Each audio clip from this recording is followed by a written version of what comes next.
And we have here that. again. Oh, Amen. yes. We are here again. If I die, we are here again. Holy Ghost, come and take control. Amen. We are here again. Amen. We are here again. Father, we are here again. Daddy. Holy. We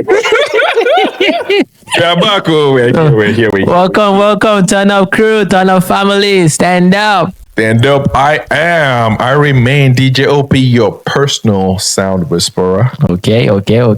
And I am Yemi, the TurnUp MC, your specially ordered ultimate catalyst. Specially ordered. Especially. First class courier. Always. DHL can deliver like this. Never. Always delivering. One time. The vibes. The machine. The energy. The whisperer. You know what we do. God bless you. Anyway. All right. Well, yeah, you got some trivia for me? All right. Yes, we'll go ahead with the trivia question for you. Okay. All right. So, you know when they say tying the knot? Tying the knot. Okay. Yeah. So, where do you think it originated from, the word, the tying the knot? Like year or country? You say where? Yeah, like where? What? I don't know. What continent? Where did it originate from? What continent? I say European. European. Tying the knots. Yeah. English? UK? No, it's actually a Celtic tradition. So what? Celtic. Which one is Celtic? I guess I don't know what Celtic is. You know Celtic? What's Celtic? No, like is a tribe in wait, is it a tribe in Celtic? Irish? No. Yeah. I need to read more. I think it's a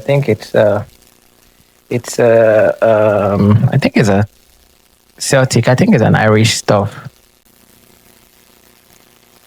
I'm Googling it too. Central Europe. Central Europe. What country? Yeah, it doesn't really say.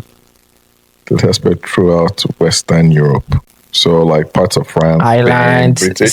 Yeah, I said Irish because I knew it was. It's part of it. I said. Yeah, you want the. It's part of it. They said it's France, Spain, Britain, Ireland. Mm-hmm. Yeah, Western Europe. Yeah, Western Europe. Yeah, I knew it was Irish. A little bit of Irish. Mm-hmm. Yeah, because I watched all those Celtic movies and things like that. Yeah. Well, so that's where tying the knot actually originated from. What do you mean by the knot? What do you mean by the knot? Is it not glaring? They tied the I don't know. Yeah, it is spelling bee that are looking for another meaning. I mean, we all this is that we're learning. They might mean something else. No, it's just. So, what instrument is played at a Scottish wedding? Bagpipes. Oh yes, bagpipes. Yeah. Yeah. So that one's easy. I got something today. You got some. Okay. What about a traditional gift for 50th anniversary? My wife used to tell me this all the time. She used to tell me this. I'm happy you've incriminated yourself. If you are listening to this, is it gold? Are you asking me? Tell me your answer.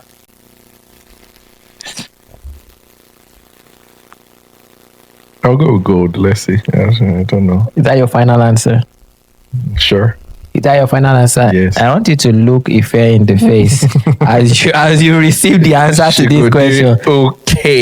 Okay. Well, you're actually right. It's gold. We just saved your marriage. Fine.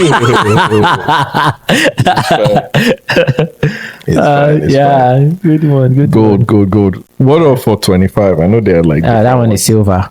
Silver. But that's why I said silver jubilee.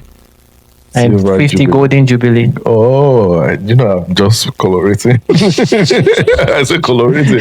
I'm just merging those two things together in my silver head. is always 25. Interesting. Yeah. I didn't know that.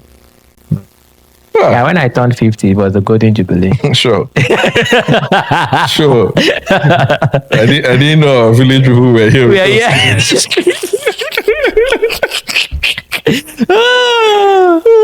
That's interesting. Yeah. Well, I didn't miss it. Ife, you did a good job. You did a good job. Shout out to See, Ife. I'm representing us well. All right, we're going to talk about a little bit of a serious topic. We're going to talk about roles our education has played in our careers. Mm-hmm. So when we say our careers, we're talking about careers as vendors. So you can even touch on your career, like, because a lot of times people say, you know, you go to school, but you never really practice what you learned in school. Like when you get to your job, you start learning all from scratch. But we're saying in general, but when we thought about this question, we thought about it for vendors to start with. So what are some things that education has kind of helped you with when it comes to your career, both like on the professional side, not that DJ and MC is not professional, but your current full-time job and MC?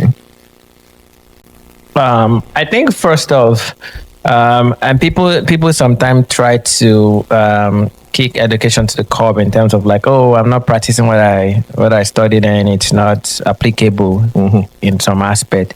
But I also feel like education played and still play a major role in whatever area that you're pursuing career wise. You know, first off, if we're going by our positions as vendors, you know, first off, you know, nobody started DJing like right out of the womb. You know, pretty much you learned skills and you to where you are right now. And I'm sure as well as for you, as well as for me, going to college actually created opportunities for us to practice and discover some of those skills. Yes. So if I didn't go to college, if I didn't go to school, I probably would not have had the opportunity to discover this side of me. You understand? You know, so even with me being social, with me being, I've always loved to meet people. I've always loved to have conversations. I've always had the funny side of me, but I've never, you know, directed it towards a particular aspect. But for me, school was how do you say, is it a canvas for me to explore, to discover different things for me. You know, shout out to people that, you know, pushed me, you know, to, you know, it started from being just jovial, meeting people and everything. It started out from church, you know. I guess church plays a huge role. Yeah, church helped build for most creatives. Yeah, for most creatives. I think church is your good place to start. Yeah, good place to start because it helps build it helped build my public speaking ability, my ability to do well in front of a crowd. It started from church because speaking to 10, 20, 30 people and not being nervous over time, it started from the church, right? Then moving over here, going for college, for school here, and having those opportunities for me to be jovial, to meet people. You know, people then try to, you know, suggest, oh, we have this baby shower. Yes. Can you host it for us? You know, and it started from that, and you know, something I just enjoy doing, and you know, but then over time from that it led on to me, you know, getting into, you know, school organizations, becoming a part in school organizations, to me hosting school events on a grand scheme. So then over time, then from that, then even to that point, I was still just saying it as just something, you know, just stepping for someone needs something. Till, you know, after getting married, and you know, my wife was pushing towards, you know, monetizing it, and it grew from there. And then you're not going to acknowledge me too here. You're not going to say like, oh yeah, wait, I was still gonna get to you. I was still gonna get to you. No, I took it personal. But you know, I met Joy, but I met you now. Wait. I met Joy before I met you. But before we got serious, yes, yeah, you were probably, definitely you were. There was a lot of bridge to cross before Joy and I got married. Now that you were, don't worry, we'll not talk about that yet. Breakfast were being served. So yeah, then also the power of friendship, because I feel like it plays a huge role as well. And we talked about, your circle as well. It helps, having friends that also push you to your full pursue, to potential. your full potential, and that plays a huge role. You have friends that can tell you that, guy, you have this, you can do this, you have this, you can do this. Having those people around you also plays a huge role plays a huge, tremendous role actually. For me. And I remember my first gig that I eventually got was actually from a friend at school that's seen me do this, like jokingly, in a jovial manner, and hosting events and things like that. Was one that actually, that referred me to someone that had an event, and that was where it started from. But in coming to the friendship and circle and things like that of me, of our relationship, it also started from church and everything, but we also built it, and we built a brand out of it because we identified each other's capabilities and potentials and everything. And I will stop on that and just let you also say something. You're good. You can go as long as you want. What I was going to say, I'm going to answer it in two ways, because I think education is fine and all. I'll answer that second, but I'll answer the church part first. Because I think for most, like I said, for most creatives, if you hear most popular people, singers, songwriters, cameramen, videographers, what have you, they usually start honing that skill. Church is free practice for you. Not necessarily that you can do anything shabbily, but it gives you a platform to like try something. Because most people are volunteers at church. The more you do something, the better you get at it. Yeah. So like for me, my public speaking would really have come from church. My public speaking really came from church. Our love for music in general came from church, because we're able to practice, we're able to play instruments, we're able to do all of that. So those just came in naturally. My love for sounds and equipment and learning how things work, church also gave me that ability, like learning mixers and things like that. Like everybody knew me as a sound guy. So when I decided to start DJing, and I think I've said this before, when I decided to start DJing, I didn't get told people I decided to start DJing. What happened was the DJ that used to be there left the city, and they were like, this guy plays music at church, is always like involved with sound and all that. And they said, would you like to DJ this 50th birthday? From that, I had already started buying equipment and things like that at that point. But it wasn't that I was already advertising myself. It was somebody seeing me, like you said, seeing you in those roles and say, this guy can do this thing professionally. Someone believing in you. So church gave us that platform to be able to, we're not even trying to showcase our skills or anything like that. We're just doing what we love, and people see that we genuinely love it. I've been in situations where like somebody would just come out and bless the instrumentalist with money, or bless the instrumentalist with food or things like that when we're students and all of that. Just come and give us money, that we really love your excitement when you do this. So that's one side of it. Now, education, what has that helped with in terms of being a vendor is, one, like we said earlier, keeping you ready to keep learning. Like we said earlier, education just shows you can learn things. You can learn. You're disciplined. You're disciplined to an extent, and you're willing to learn, and you can learn. So that part, has helped us, because if we remained at the same level when we started DJing and MCing, we won't be where we are today. Not that we have arrived though. No. We're still going. We're going to greater heights. But I know where we started. And I know how the brand was. Sometimes I like keeping those videos, because I'd like to go back and look at them and be like, okay, that's where I started from. I have a picture of myself. I was so proud of that picture when I took it. It was in my living room. I had my small $100 turntable, Bought a laptop stand. I just bought my MacBook at the time. In my living room, my sister took that picture. And I dressed up like a club DJ at the time. Took it, and that was like my selling point. I took it in my living room. That they would think that this guy is popping. And look at that picture. And look at like the setup we have today. Now. Like how when we appear at events, the ambience we're giving up, the aura we're giving up. So that part, education helped with, because we know we have to keep getting better. Oh yeah. Myself and Yemi, we sit down, we talk about the business. Say, how can we create a better client experience? Yes. That is one thing to be good at something. Yeah. And you can plateau real quick. And it's another thing to be able to, okay, who am I serving? How can I serve them better? Yeah. I think that's what kind of separates us.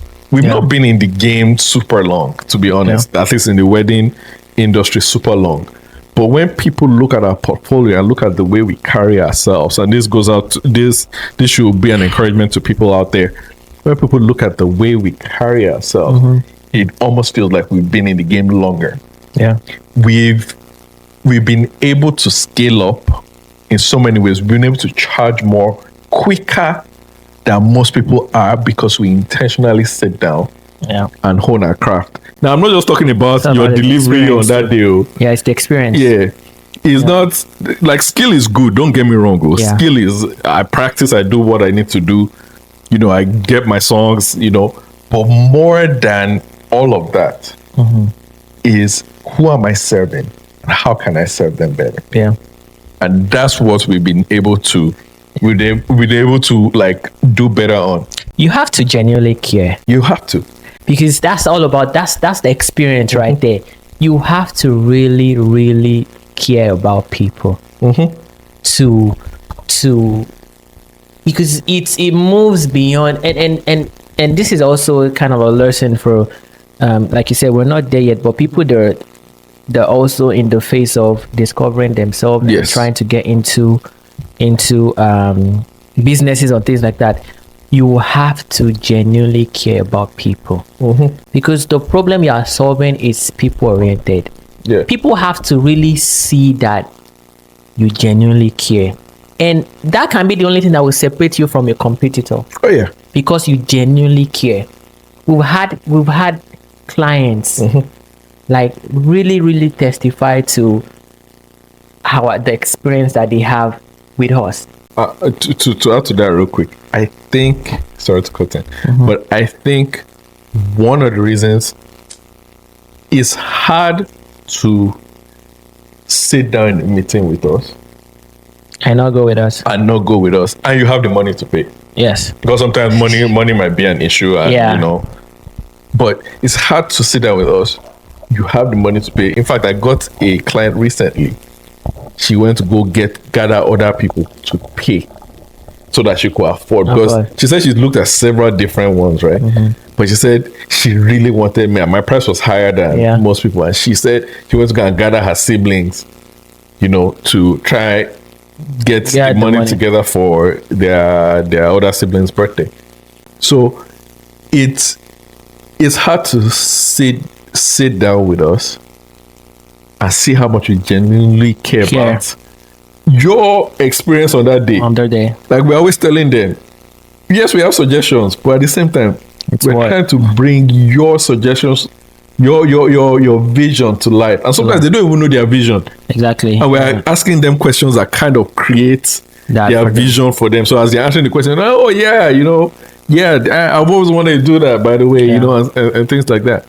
So you have to genuinely care about your who your client is, or who you're serving. If it's a product, if it's a service, you have to care. Who is this person affecting? Am I just in this to make the most profit possible?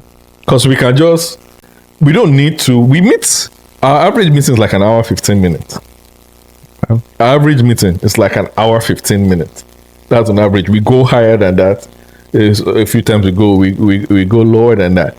So people will say, what are you discussing for an hour 15 minutes? But we show you what we talk about, what we talk about, passion behind it, and how people even things that they don't even they didn't even think of, and because they have that conversation with us, they just, it's like these people are, you would see the passion and and our interest in our clients, and it's not just weddings, it's for all our events. Yeah, So all our events. it's not just weddings. So this is kind of like an awareness for people as well. Like if you're trying out something new, you don't, number one, you don't have to have it figured out. We did not have it figured out when we started. We did not. We definitely did not. We did not have it figured out. We did not, and we asked the right questions, and we're willing. It's just that willing to learn. That's why you got that degree. It shows that you're able to learn. You're able to learn new things. And well, I mean, each and every one of us, we're still learning every single day. Like even at work, we're still learning. And even in other areas of business or endeavors, we're still trying to learn new things. And we're also going to take that passion into it. Yep. We're lucky that because some people are, passion is just genuinely caring for people in things like this. Some people have passion in taking care of people, even as a nurse. That whatever you do is just going to be so exemplary. For me, I care about people, but not as much as to take care of them. Yes. I cannot be a nurse. I would definitely have low tolerance. so I'm like, after one sorry or two sorries, and you are still my brother, you'll be okay. Like, so, but we celebrate that diversity in being humans. But whatever your hand finds to do it well. Do it well. I think another thing with that, another thing that education has kind of helped us with is feedback. Yeah. Like even within ourselves. Yeah. Like we will, for instance, if we're trying something new for the first time, after the event, myself and Yemi, if we're not together, like we'll always call ourselves. It might not necessarily happen like immediately after, because it's really late or whatever, people just want to sleep. But like maybe the next day, we'll call ourselves and say, okay, how did the event go? Like what feedback. And even there's one recently that we tried something new, and it didn't quite work out the way we thought it was going to work out. And then we were tweaking it. And make it better. Or if we don't do things like that, then we're not going. Maybe we will say, "Oh, let's totally scrap that and not do it again," or just keep doing it that same way that didn't work. But like being able to not want to take to corrections and just be like, "No, I don't believe what you are saying. I think it went well." Like you're trying to make like it better. being like honestly open to that. Yeah, like, okay, we mean well. We're trying to grow this, so let's kind of tweak it. Like Yemi said, we didn't start like this. We grew it to this point. Yeah, that's important. Yep. Anyway, let me see if I have more questions on here. How do you manage stage fright? Oh, for me, funniest thing is that I still get nervous actually, and I think I've said in one of my videos that being nervous actually means that you care. So for me, the day of the event, getting ready and everything, the nerves kicking. I'm nervous. I'm about to step on the stage. I am nervous, But as soon as I, even despite all the prayers and everything, I'm still nervous. But as soon as I get up, I shake those nerves off, then I'm just in my game mode, But it's okay to be nervous. Actually, I feel like it shows that you're invested. Yeah, being nervous is a good thing. It's a good thing. Yeah, and if you're not, we've said this before in a previous episode, if you're not nervous, then that means you're getting... If you're not nervous at all, not that, like some people are better with dealing with their nerves, I get that. But if like you don't have any, like, everything is just going to be a slam dunk for you. You're getting more arrogant and more, then your days are probably getting numbered at that point in that industry. But like, it's just the reassurance, and obviously prayer as well, but the reassurance that, one, I know what I'm doing. I practice a lot for this. I know I can deliver this. And jumping in. Yeah. Because sometimes, like, sometimes I'll reach a wedding, you start seeing all these people coming, you see some big men, you see some intimidating people, you see some younger guys, they don't wear shades, they don't do things. You say, come on. Now me go make all these people dance now. Now me go coordinate. If you're feeling that way, I know. It's like times 4 for me. Yeah, I know. Because you are the face of the event. Yes. But I always feel that way, because if the DJ is a flop, the people remember that. People remember, man. Yeah. It is what it is. I didn't really have fun there. So like, I get like every wedding, like when I enter there, like after I set up and everything, I think where I begin to calm down is like after I wore my clothes, my outfit for the day, because after setting up and all, I have to go change. After I wore my clothes, my outfit, and I get on my decks, I go through my song list, everything is fine and all that, and I press play. That's where the nerves start going away, because I'm like, even me, I'm enjoying myself at this point.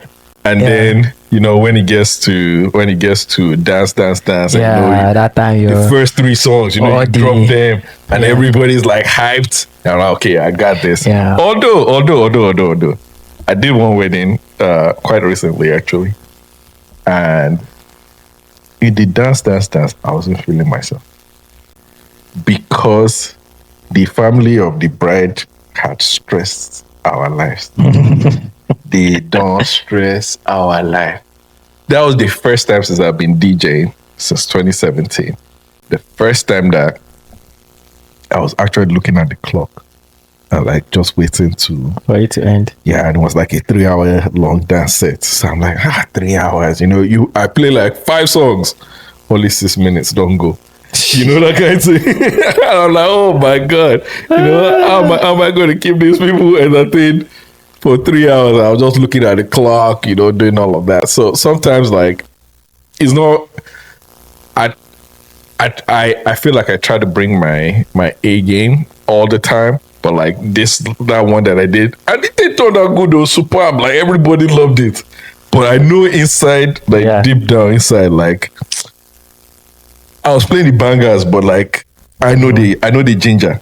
Like me myself, I wasn't gingering like the way I usually will. Oh, let me put you on the spot. Yeah, now. Let's go. So, what for your favorite wedding? I would say, do you prefer mixed wedding, full blown like African Nigerian wedding, or just Caucasian wedding? Just what would be your favorite? That's an interesting question, but I actually have a straight answer here. I have a very straight answer here. Yeah. I think that is really my niche of weddings. Which one? Is mixed. You know what? That's the funniest thing, because I feel the same way. I actually love mixed weddings, mixed races. I'll tell you why on my side. Because mixed wedding, yes, any Oyibo DJ can come and play the Oyibo classics, right?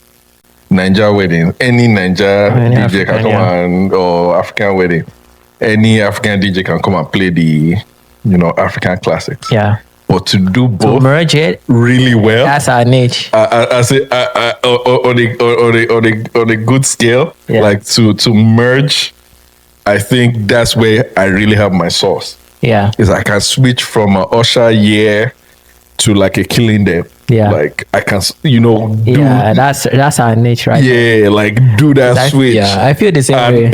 I don't think a lot, like on the two sides of it, like a lot of people that play mostly Oyibo classics cannot pivot that easily to Naija classics. A lot of people that are really deep into Naija music cannot pivot the other direction. So yeah, mix will be my. Yeah, I think that's our niche actually. Mixed races is our niche. We've gotten more of that over time, and we've established ourselves in the mixed race world actually. Not that we can do either side, we'll do either side comfortably. Pretty well. Yeah. You have to be able to do either side. Yeah, to be able to do mix. To be able to do the mix. Yeah, that's evolution right there. So yeah, I think yeah, that's I think yeah, they have a special place in our heart. Yeah, and to be honest, it really found us. It's not like we're looking for this. It found, yeah. I would say about 70%, if not more, of the weddings we do actually mix race or mixed ethnicities. Like when I say ethnicities, I mean like, you know, it might be like even within Africa, it might be like a Niger person marrying a Zimbabwe person, you know, that kind of thing. Those are two different kinds of music. Oh yeah. Even within Nigeria, there's a lot of mix, but I don't classify that one as being mixed because it's still a Niger wedding. So yeah. Yeah, you know, mix it all the way, you know. Nigerian, Indian, American, Egyptian, whatever way you want to mix it, we're right. We're the right plug for you. We've done all sorts of combos, but one I'm really looking forward to is the Nigerian Korean one we're doing later. Oh yeah, that's gonna be our first Korean wedding. So I'm really excited for that one. Yeah, so that one should be fun. We've done Nigerian Indian, we've done Nigerian Caribbean, we've done Denmark, we've done Polish, we've done African American, several of those. Congo, we've done Congolese, we've done Sudanese, we've done all sorts of mixtures, and obviously Caucasian, like American Caucasian. I don't think so. Not done Chinese. We've not done any like Asian. Oh, like, this is what I'm looking forward to. Come on, my Asian folks. Come on, you gotta do a shout out to us. Come on, you gotta hire us one of those days. Yeah, but we're doing Korean. I'm eager for a Korean one. I've not done Korean. I want to say because they're very rich culturally. Yes. Well. So I want to be able to see that side and blend it. And for me, it's a good time to like research. Stuff because like I want to reach out on my Korean a little bit. There's a culture. Learn how to bow appropriately. I do all of that. So yeah, if you're looking for people that can do good mixed weddings, you're in the right shop. You know, just get Yemen to TurnUp MC and hire DJ OP for it. We do what we do, you know. And thank you for tuning in. All right, so, this was a good episode. Yeah, thank you guys. We'll see you on the next one. Yeah. Bye. Bye for now. Bye.